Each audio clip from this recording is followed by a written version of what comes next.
यह हरतालिका व्रत कथा शिव जी ने ही माँ पार्वती को सुनाई थी।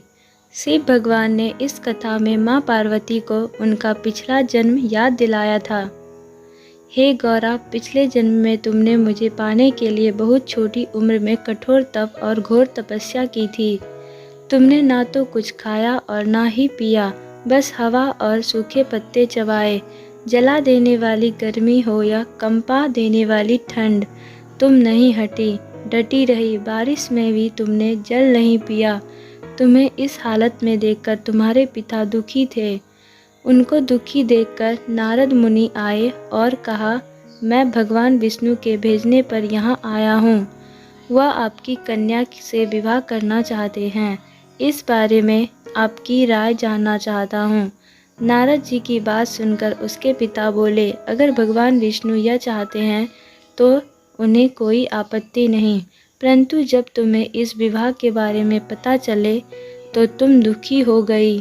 तुम्हारी एक सहेली ने तुम्हारे दुख का कारण पूछा तो तुमने कहा कि मैंने सच्चे मन से भगवान शिव का वरण किया है, किंतु मेरे पिता ने मेरा विवाह विष्णु जी के साथ तय कर दिया है। मैं विचित्र धर्म संकट में हूँ। अब मेरे पास प्राण त्यागने के अलावा कोई उपाय नहीं है। तुम्हारी सखी बहुत ही समझदार थी। उसने कहा, प्राण छोड़ने का यह कारण ही क्या है? संकट के समय धैर्य से काम लेना चाहिए। भारतीय नारी के जीवन की सार्थकता इसी में है कि जिसे मन से पति रूप में एक बार वरण कर लिया जाए, जीवन पर्यंत उसी से निर्वाह करे। मैं तुम्हें घनघोर वन में ले चलती हूँ, जो साधना स्थल भी है और जहाँ तुम्हारे पिता तुम्हें खोज भी नहीं पाएंगे। मुझे पूर्ण विश्वास है कि ईश्वर अवश्य ही तुम्हारी सहायता करेंगे। तुमने ऐसा ही किया। तुम्हारे पिता तुम्हें घर में ना पाकर बड़े चिंतित और दुखी हुए। इधर तुम्हारी खोज होती रही, उधर तुम अपनी सहेली के साथ नदी के तट पर एक गुफा में मेरी आराधना में लीन रहने लगी। तुमने रेत के शिवलिंग का निर्माण किया।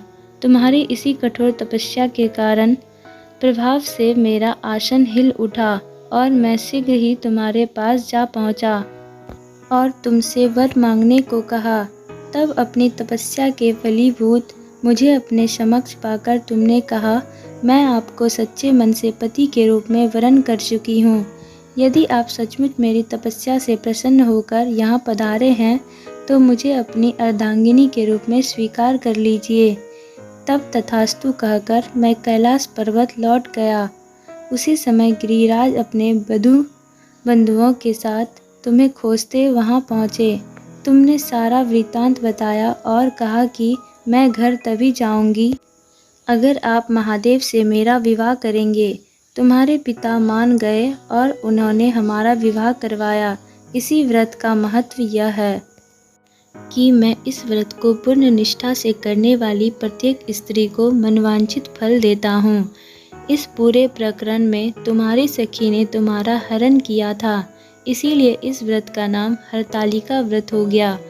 इस व्रत से जुड़ी एक मान्यता यह है कि इस व्रत को करने वाली स्त्रियां पार्वती जी के समान ही सुखपूर्वक परिमन के करके शिवलोक को जाती है।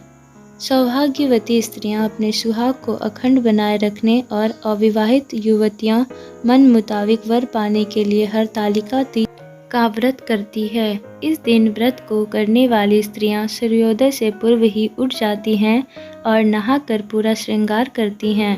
पूजन के लिए केले के पत्तों से मंडप बनाकर गौरी शंकर की प्रतिमा स्थापित की जाती है। इसके साथ पार्वती जी को सुहाग का सारा सामान चढ़ाया जाता है।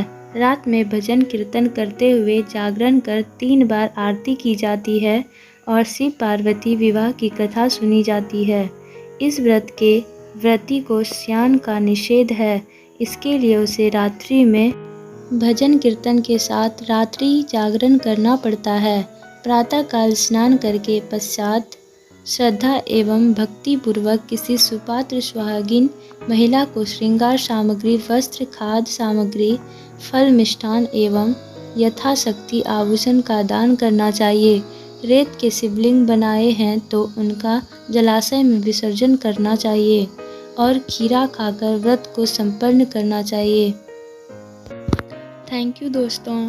अगर ये आपको हरतालिका तीज व्रत कथा अच्छी लगे तो प्लीज़ लाइक करें, शेयर करें और हमारे चैनल को सब्सक्राइब करें।